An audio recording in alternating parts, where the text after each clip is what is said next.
مومن کے گھر میں ہی رب ذوال جلال نے ایسے وسائل رکھے ہیں کہ اگر وہ دین پہ عمل کرتا ہے اس کی عمر بھی بڑھ جاتی ہے, اس کا رزق بھی بڑھ جاتا ہے, اور نحوستیں اس سے دور رہتی ہیں, اور رب ذوال جلال ہمیشہ اس کو رونقوں اور برکتوں کی آغوش عطا فرما دیتا ہے. الادب المفرد سے حضرت امام بخاری نے جو ایک حدیث روایت کی بر الوالدین کے لحاظ سے آپ کے سامنے رکھنا چاہتا ہوں.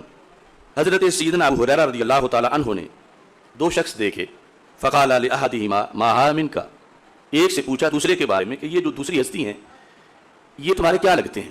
فقال ابی, انہوں نے کہا یہ میرے ابا جی ہیں. تو حضرت ابو ہریرہ رضی اللہ تعالیٰ عنہ نے جو رسول اکرم صلی اللہ علیہ وسلم سے آداب سن رکھے تھے, باپ کے آداب, آپ نے وہ بیان کیے. فرمایا لا تسمہ باسمی, یہ تمہارے ابا جی ہیں تو پھر کبھی بھی زندگی میں انہیں بلانے کے لیے ان کا نام نہ لینا. لا تسمہ باسمی, نام سے ان کو نہ پکارنا. ولا تمشی امامہ, اور ان کے آگے نہ چلنا. ولا تجلس قبلہ, اور اگر آپ کہیں جا رہے ہوں تو ان سے پہلے نہ بیٹھنا. اس حدیث شریف سے یہ بات بھی ہمیں معلوم ہوئی کہ کچھ آداب ہم بر صغیر کے لوگ جب بازار آتے ہیں تو اس پر کچھ لوگ کہتے ہیں کہ یہ خاص ایک کلچر ہے ہند کا اور یہ بر صغیر کا. ہم کہتے ہیں فلاں کی طرف پشت نہ کرو, فلاں سے پہلے نہ بیٹھو. تو ایک مخصوص فرقے کے لوگ کہتے ہیں یہ گڑھے ہوئے ادب ہیں. تو اس حدیث سے پتہ چلتا ہے یہ دربار رسالے سے پڑے ہوئے ادب ہیں.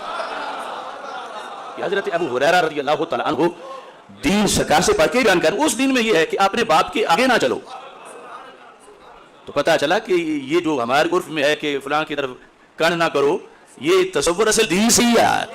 یہ کوئی بر صغیر میں ہندو مت کا چھوڑا ہوا تصور نہیں ہے, یہ دین کا تصور ہے. اور یہ ادب حقیقت میں مکی مدنی تعلیم کا بیجا ہوا ہے, اور اللہ نے بر صغیر کے لوگوں کو اس کا زیادہ آج کے دور میں بھی یہ احساس کرنے کا اللہ تعالیٰ نے ان کو توفیق عطا فرمائی.